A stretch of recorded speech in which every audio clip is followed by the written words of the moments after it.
the journey of being crushed into clarity and humility. Now one only knows the journey of attaining wisdom. The journey is previously understood as being of a harsh reality. But as one is coming towards the ending times of it, as the healing begins within the walk, as the pain of not understanding of why matters of living are transpiring, the thoughts and feelings before, harsh journey is now clearly perceived as pleasant. The reward of contentment brings the clarity which most find difficult to understand.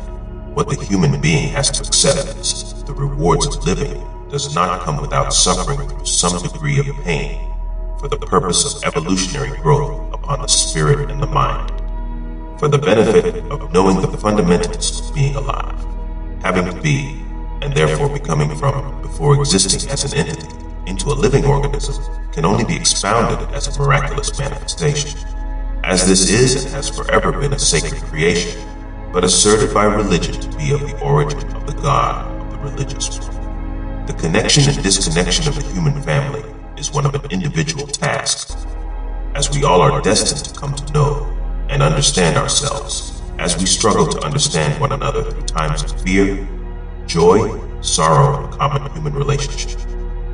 The time of the crushing has forever been committed by the harsh treatment of one to another in this complicated venture of attaining the rewards of contentment within various sections of our internal state.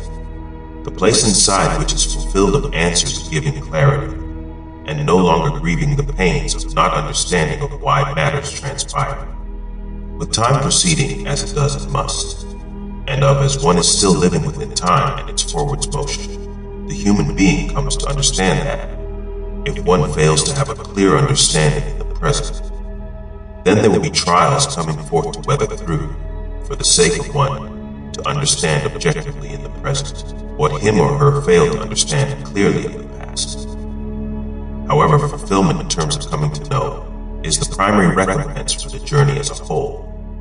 Many have come in these times asked, after all of this has been learned, then what else is there in regards to having to know all of these matters conclusively?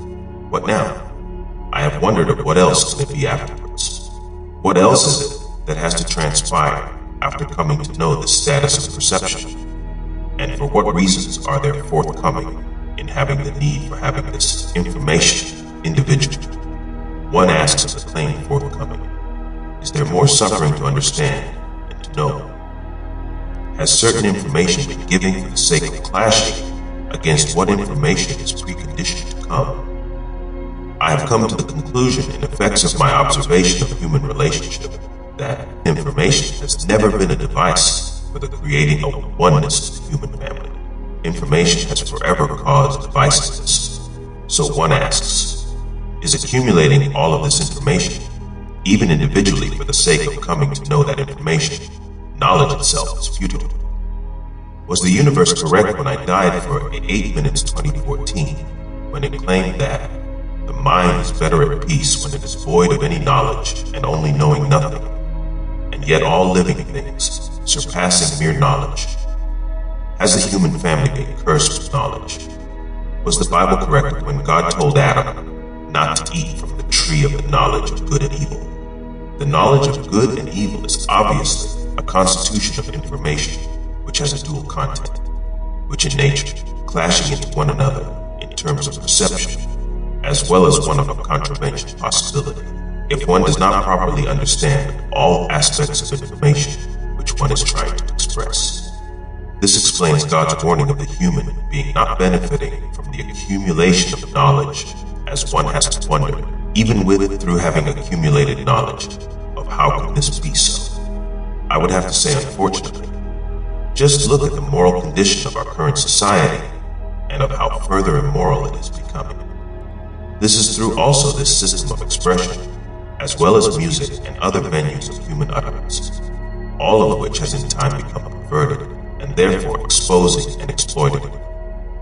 So for what true reasoning is it to have attained all of this knowledge, information of God's religious and political constitutions, if the earth abroad has not benefited of these areas of instruction? Has education in fact benefited the human mind? Or has education caused all of what we see this day, and all of what we have read through the historical accounts. This is the opening question submitted to you to observe without fear. Is the constitution of the knowledge of good and evil embedded within a time which the Creator morally condemned knowledge because of its immorality? Where did the knowledge of good and evil come from? Did the knowledge of good and evil come from the Creator, whom created all things including information, which is itself considered a sphere of knowledge definition, a unified body or collection of knowledge regarding a specific subject, interest, or otherwise area of expertise possessed by an individual. Genesis 2, verse 17. But of the tree of the knowledge of good and evil, thou shalt not eat of it, for in the day that thou eatest thereof, thou shalt surely die. In spite of many commonly disagreeing with this claim, this implies a history of where and when knowledge was perceived by the Creator as an abomination to accumulate for humanity and therefore obtained. During this time that knowledge was condemned as abominable, was the population human beings? Or was the population some other formation of living subjects? Was there any formations at all? It is not good to assume anything other than what is practical to ourselves, considering the human factor being the reality of that time. However, as according to the Bible, which implies that God has a tolerance and therefore compassion for the presence of evil, when Lucifer, who was succumbed by the spirit of Satan, instead of destroying Lucifer in his rebellion for his transgressions against God, based obviously upon a law that was established in the heavenly plane, the place of where there was supposed to be total order, and yet obviously without protection from the acts of rebellion from its population. But he, she, or it was spared, and then ousted unto this earthly plane of where we also were created to exist, a place of where the earth supplies food, oxygen, and other natural resources, which are designed and manifested to preserve all of which has been situated upon it. This is the reality which is evident. As it is evident, the earth was created for the rebellious ones who were cast out of heaven. As this preservation by God reveals a compassion for Satan and his student Lucifer, this in harmony reveal of God a tolerance, a compassion, and a will of preservation for evil, as many are afraid, or made by religion uncomfortable to question for the sake of investigation. If the knowledge of good and evil is not beneficial for the human family, obviously, then where did this information come from? Who created this sphere of information which the divine warned Adam to refrain from in the knowledge according to the Bible? Was there another God present who created this constitution which the divine did not agree with? Before information was released by what Eve committed, through the instinct which she possessed within which was rebellion, Satan had to know that she was made for the purpose of being able to be manipulated by it, and therefore cause also the same rebellion upon earth as was committed in the heavenly plane. As this influence of her made Adam to be manipulated in obtaining this knowledge which caused the death of the current humanity. But despite her influence upon Adam was still responsible for making his own conscious decision in going against what God instructed him not to do, which implies him also having a rebellion implication inside. This is obvious the case. Otherwise, this would not have taken place. As considering the condition of the planet, this has to be valid either of the Bible, the Quran, or simple observation from the non-religious community, who are still able to see and feel that something formidable transpired that created this complicated stay on this earth. Despite believing in any organized and established religious doctrine, I would say that all of this was created by the accumulation of information, which the human family has forever used for the sake of war, suffering, and death. So is giving oneself to religious doctrine, and therefore information, beneficial? The evidence reveals a definable negative. The state of mind that Adam was in according to the Bible was obviously the state which was shown to me when I died. A mind that was empty of any information which revealed my being to be back a part of all living things of clarity beyond limited knowledge, and back being a part of being with all living things of power which is unlimited, as also not having any implication of implementing any personal agenda, because of having no more information to enforce any further chaos upon the earth. His mind was simply designed to obey without question. Questioning implies having knowledge. The moment that Adam gave into Eve's information, he died assuredly. Knowledge opposes truth as what was implied of Yeshua. John 5 verse 30. I can of mine own self do nothing. As I hear I judge. And my judgment is just, because I seek not mine own will, but the will of the Father which hath sent me. John 12 verse 40. For I have not spoken of myself, but the Father which sent me, he gave me a commandment what I should say, and what I should speak. The same as Lucifer through Satan sought his own will. The same was Eve in truth in time seeking her own. As she removed herself from the presence of Adam, they were compatible and in harmony with rebellion. As this is what we are seeing this day in many women, men and children. All of which are the results of the accumulation of knowledge that has produced such the condition of the environment through this current government system that it is slowly destroying human relationship. Yeshua said that he does not speak of myself, and thus he does not speak from the area of any knowledge that he has attained, but of the Spirit of the Divine alone. And therefore, the Spirit of truth is in opposition of knowledge, as what was implied when this was said. Genesis 2 verse 17. But of the tree of the knowledge of good and evil, thou shalt not eat of it, for in the day that thou eatest thereof, thou shalt surely die. Was this implying that the information, and therefore constitution of information, was fruitless, non-beneficial, and non-productive? When observing the condition of the earth, it is clear that the accumulation of information has produced in humanity a world that is in fact inhumane in terms of human relationship. Therefore, seeking to find the right information is futile. All matters of living has to be trusted with the spiritual and intellectual instinct of the human being who is humanity. Information has only caused divisiveness. As this is placed before you as a possibility and a reality, consider what you see this day. Is there more suffering to understand and to know? Has certain information been given for the sake of clashing against what information is preconditioned to come? After the organism has finished its course through its accumulation of information, according to its designed destiny, what purpose is there to further obtain the information that was learned of the flesh?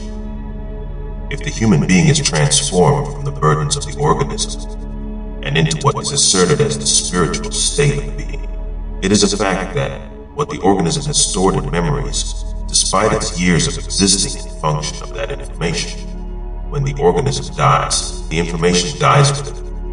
All go back to the earth, and its source is never again recorded as valid for the benefit of the human family. But what is claimed of what the organism has accumulated through religion is asserted to lead the spirit of the human being to a better place known as the heavenly state of existence. Has this been validated as a fact? Or has this been left to be believed and thus not known in truth? What is the meaning of this? There is a state of powerlessness in belief, an incapacity in belief, an option for insecurity and inadequacy inside a belief system. The inability for any human being who has passed on to return to inform the rest of the human family that the religions which have been given to the earth are in fact valid reveals that religion and what it contains remains a source of control without validation what it claims to exist. What is the fact of doctrine is the reality of illusions which religion gives to the human being's intellect in regards to its assistance of fear and the gift of imagination, the possibility of being punished for the crimes against existing inside of humanity that no one was given a consent to venture, never given any insight into why existence is a reality and of why the human being was considered a participant to play. The contention that the human being is upon what can be compared to being inside of a state which likens of indentured servitude, and is serving the earth of what was obviously created for the rebellious, a time to resolve the matters of the heart and mind, without having the option of knowing of how we failed in the previous state of being, without having to suffer the crime of what two human beings committed. And yet, this is asserted as a justice, and therefore justification of why the human family struggle this moment in time. Genesis 3 verses 17 to 19. And unto Adam he said, Because thou hast hearkened unto the voice of thy wife, and hast eaten of the tree, of which I commanded thee, saying, Thou shalt not eat of it. Cursed is the ground for thy sake. In sorrow shalt thou eat of it all the days of thy life. Thorns also and thistles shall it bring forth to thee, and thou shalt eat the herb of the field. In the sweat of thy face shalt thou eat bread, till thou return unto the ground. For out of it wast thou taken, for dust thou art, and unto dust shalt thou return. This speaks of mankind being ordained to suffering under a government economic system because of not executing the mind which the Creator gave him, which was to obey according to obedience to his given intelligence. But because of heeding to the mind of a woman who has become one with the intellect of Satan, who heeded to the words of the enemy. This is the reason of why so many families are destroyed through the disobedience of the women inside the family structures of this current society. None of what this scripture is implying is saying that man will be free to till the land without being conquered by a government system, as all of which causes the human family to suffer the physical and stress-related effects of working inside of an economic system designed and established by government powers, given those powers by the human family, which cause this upon themselves, and therefore ourselves, even within the constant feelings of inadequacy and the burdens of working inside of a system, because of the demands of the flesh to survive. The flesh demands, I'm hungry, and so you must work to feed me. I thirst, and so you must work inside of this current system to quench my thirst, and to give me shelter that I may rest and have security for the next day, as I demand that you rise for to get back into the fields, that I may continue to live. As it is this day and time in 2022, and venturing into 2023, this is the reality, the burden of living. The burden has been created through mankind's own rebellion against his own mind, and heeding to the intellect of the enemy of mankind, rather male or female. This is why we have been programmed through this living experience to say to the dearly departed, rest in peace, as Dr. Martin Luther King's tombstone reads, free at last, thank God Almighty, I'm free at last. Resting in freedom. Resting does not imply a permanent state of peace. It implies a time given for peace and a preconditioned state of chaos coming. Let's hope that I am terribly wrong. However, why should we have to hope at all? Has the journey been felt to be one of being enslaved? Many this day are beginning to feel that the state of living in this environment has become such a burden and not a blessing. Many have thoughts of self-termination or to escape the burdens of living. The homeless are beginning to say to the sheltered, I don't have to be concerned of the things you do, the paying rent and the paying for the lights. I have the earth as my shelter, and the sun for my light that I may be able to see. I have found ways of finding food through many aspects of what many leave behind in the dumpsters of the society, of where many fools take advantage of what they have been given them, and throw what is still valuable for me to consume for the body in the trash. As this is the reality, despite an agreement or not in terms of its degree or percentage, this reality exists. This can be resolved the moment we understand how vital compassion is and what it will take to heal this earth. The question is, how many of us are willing to admit that our only enemy is not this government system, but the enemy is ourselves, as many are living inside working of this government system which has for centuries enslaved their own brothers and sisters. And what created the necessity for this current government system? The laws and the commandments. Obviously is our rebellion against having the intelligence to execute what is right, according to righteousness and intelligence given by the divine, and not what was given to those before us who obviously failed humanity as a whole in effect. Where does this play in the involvement in people who assert that they live for the sake of divinity, who in fact involve themselves inside of a government system, which in fact was ordained to function as a punishment to mankind because of his rebellion against the divine, as the above scripture implies?